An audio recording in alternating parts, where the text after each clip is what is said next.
To many people, a trip to the moon sounds like an exciting adventure.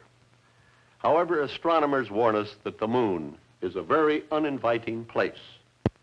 They tell us it has no atmosphere or water, and that a man would freeze in the shadows and broil in the hot sunshine. But desolate as it seems to be, man will make the moon one of his first objectives in the exploration of space. Here to show us how a future trip around the moon might be accomplished is a noted rocket scientist and space travel authority, Dr. Wernher von Braun. A voyage around the moon must be made in two phases. A rocket ship taking off from the Earth's surface will use almost all the fuel it can carry just to attain a speed great enough to balance the pull of gravity. Unpowered, it will then keep circling the Earth in an orbit outside of the atmosphere. This is the first phase. However, if we can refuel the ship in this orbit with fuel brought up by cargo rocket ships, it can set out on the second phase, the trip around the moon and back. To facilitate this refueling operation, we will establish an advanced base in the orbit, 1,000 miles above the Earth. This advanced base, or space station, will be headquarters for the final ascent to the moon. Our space satellite will have the shape of a wheel, measuring 200 feet across. Its outside rim will contain living and working quarters for a crew of 50 men. Access to the station will be through an airlock in the hub. The entire wheel will slowly rotate at 3 revolutions per minute. The resulting centrifugal force will produce an artificial gravity for the men in the rim. Notice that the floors are placed so that the men stand with their heads toward the hub. The wheel is divided into 9 sections. The first section is headquarters and communications. The next section will be for Earth weather observation and prediction. Military reconnaissance experts, aided by powerful optical and radar telescopes, will observe every point on the globe as the space station makes its complete trip around the Earth every 2 hours. Next is the emergency hospital section. And then the astronomy division, where men will keep an eye on the rocket ship as it makes its trip around the moon. This entire space station will have to be prefabricated and tested on the ground. When the day arrives for construction to begin, the thousands of parts for the space station will be transported to the orbit by our multi-stage rockets. We merely replace the winged passenger section with a simple cargo-carrying nose. These cargo ships will be unmanned. A passenger rocket, 1,075 miles above the Earth, will guide each of the 12 approaching cargo rockets to their rendezvous in the orbit. The cargo ship is floating in space, 2,000 feet ahead of the guide ship. 2 crew members make their way to the cargo head to begin the unloading operation. First, the motor and tanks are detached. Then 2 bottle-type construction suits are removed from the hull. When fitted in the airlock, each of these construction suits will receive an operator.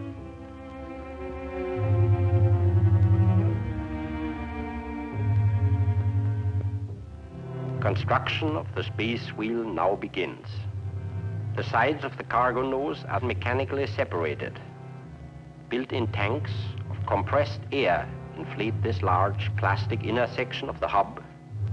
Thin metal plates are immediately clamped on the outside to protect it from meteors. When the airlock is attached, the pressurized hub section can be used as temporary quarters for eating and sleeping. Each succeeding load is carefully scheduled so that the parts of the station can be assembled in correct order. Nylon ropes prevent the parts from slowly drifting away. Next, the atomic reactor is installed. The wheel begins to take shape now as the 3 main spokes and rim sections are joined together. Condenser pipes are fitted next so that the atomic reactor may be put in operation. Even though there's no apparent motion, everything in the orbit is hurtling around the Earth at 16,000 miles per hour. the shell of the station is completed. As life on the station settles down to routine, the large reflecting telescopes will begin their work. These giant eyes relay pictures to television screens inside the station. One telescope photographs the surface of the Earth. Another keeps a constant watch on the Earth's weather, while the third is trained on our next objective, the Moon.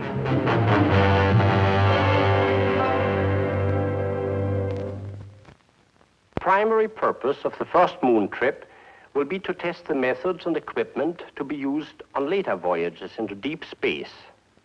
It will be essentially a scouting trip around the moon, and no landing will be attempted.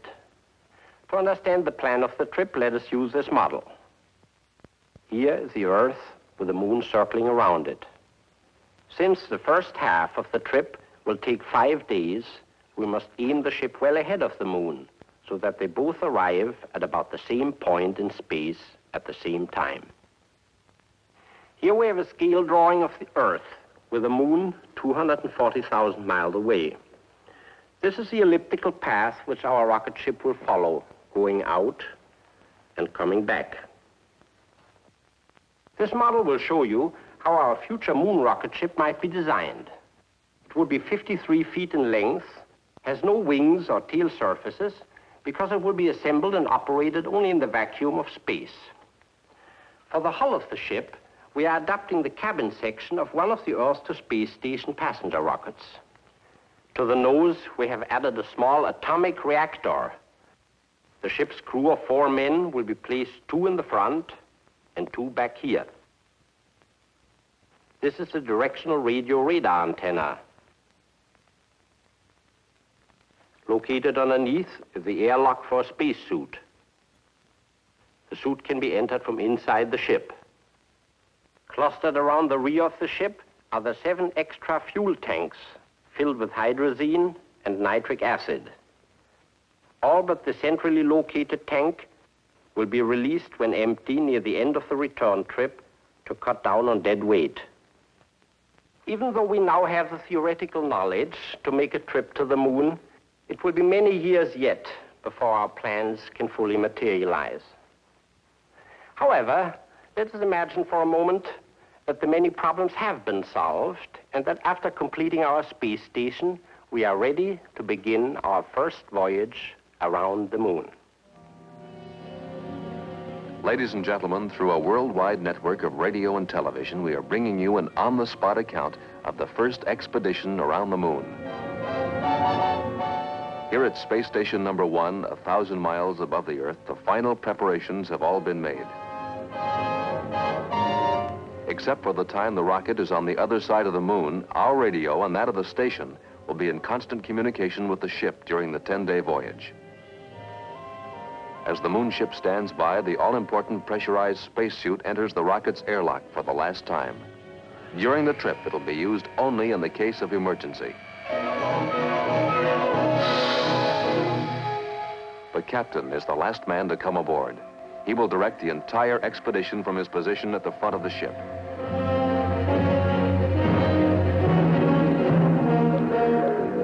The navigator, with his specialized instruments, is responsible for plotting the unmarked path through space.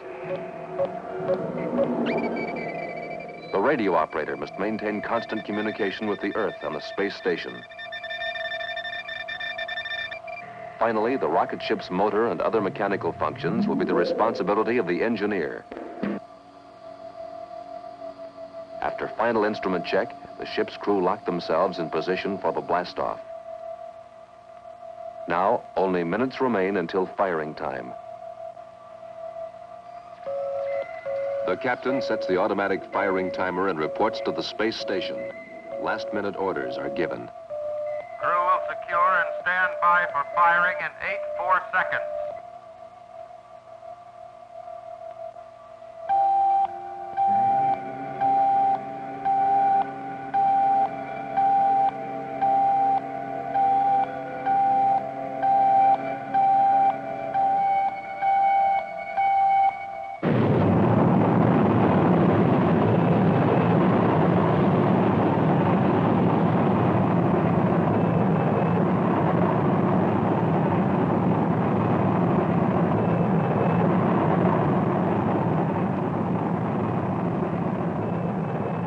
During the first critical 10 minutes, the rocket must build up enough speed to coast around the moon and back. The captain receives continuous reports from the engineer. Sensitive instruments give a second-by-second picture of the ship's progress.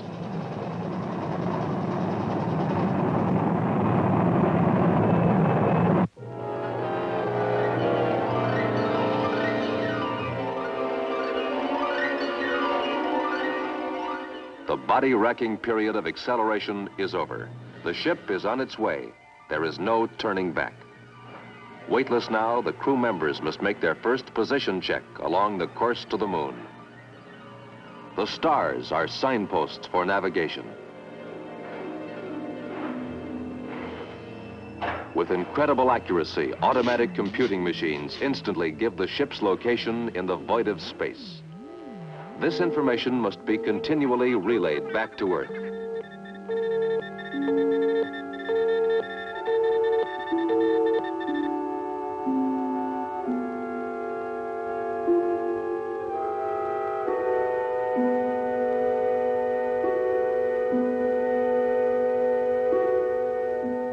As days pass, the monotonous hours of the trip are relieved with various diversions.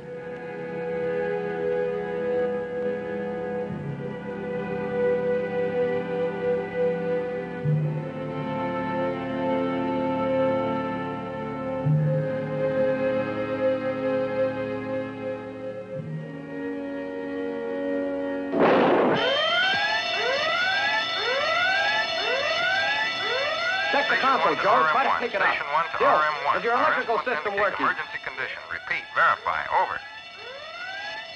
Meteor hit number 2 nitric acid tank. Pressure's dropping fast.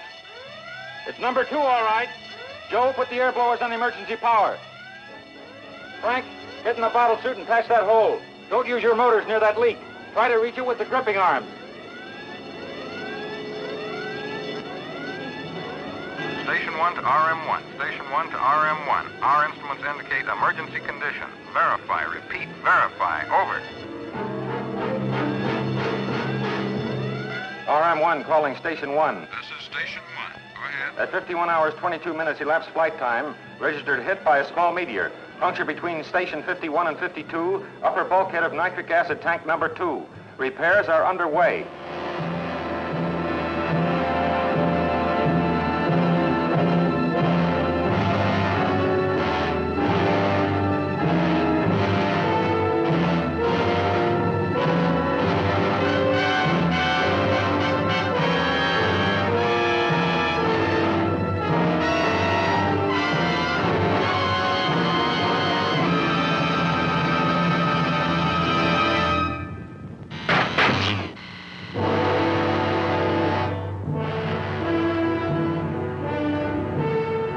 Emergency passed, damage repaired. The captain reports no injuries and loss of only 180 gallons of precious fuel.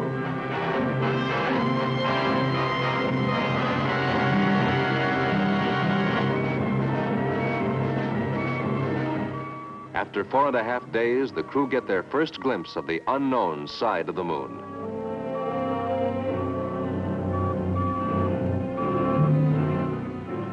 At this point, radar contact indicates the ship is only 22,000 miles from the moon's surface.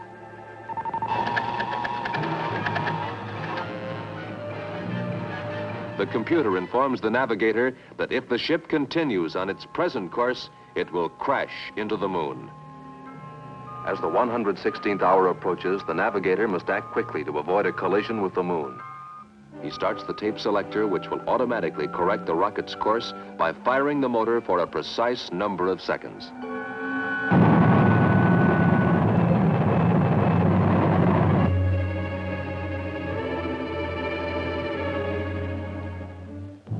The instruments show the correction maneuver has been successful.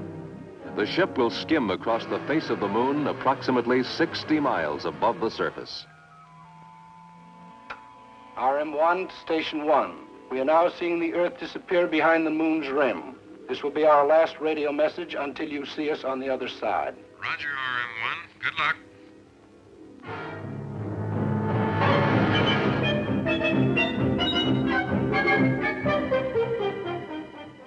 The next few hours will constitute the most important phase of the trip. The moon is sweeping past the ship at great speed, and in the brief span of about 3 hours, all close-up observations of its unknown surface must be completed.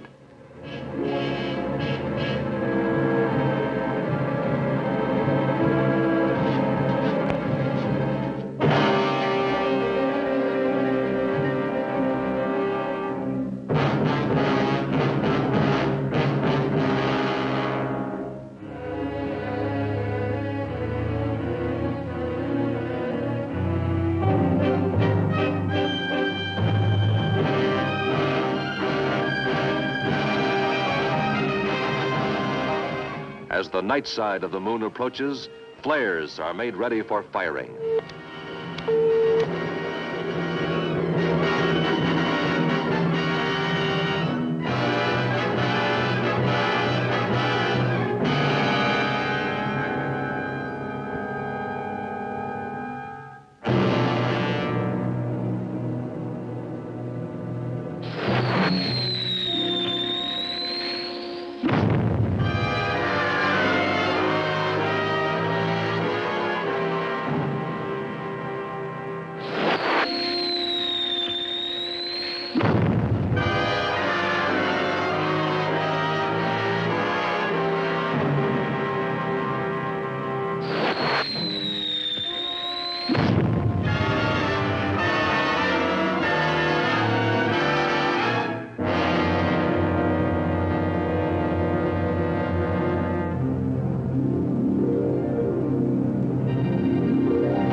After the barren desolation of the moon, the distant Earth is a welcome sight. Radio contact with the space station is reestablished. The ship is homeward bound. After 3 hours of total darkness, the rocket breaks from the moon's shadow into glaring sunlight to continue on its 5-day return trip. The irresistible power of the Earth's gravity has now changed the rocket's direction and is pulling it with ever-increasing speed back to the space station.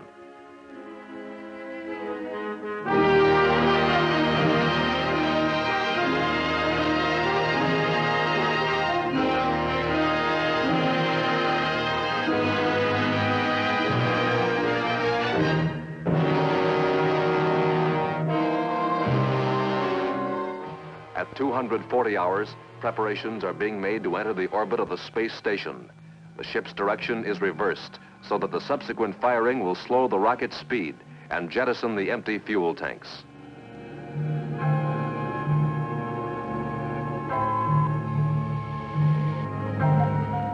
Firing timer set. Stand by for power maneuver in 3-5 seconds.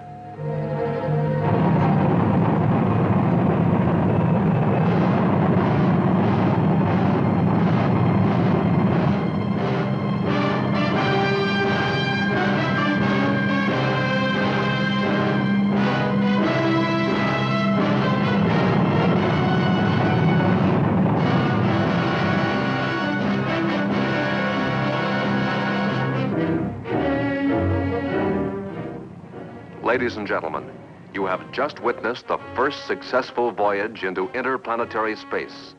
This pioneer trip around the moon will soon be followed by an expedition which will actually land on the moon's surface. Even now, construction is going forward on the atomic-powered rocket ship that will challenge the limitless depths of space and solve the mystery of the red planet Mars.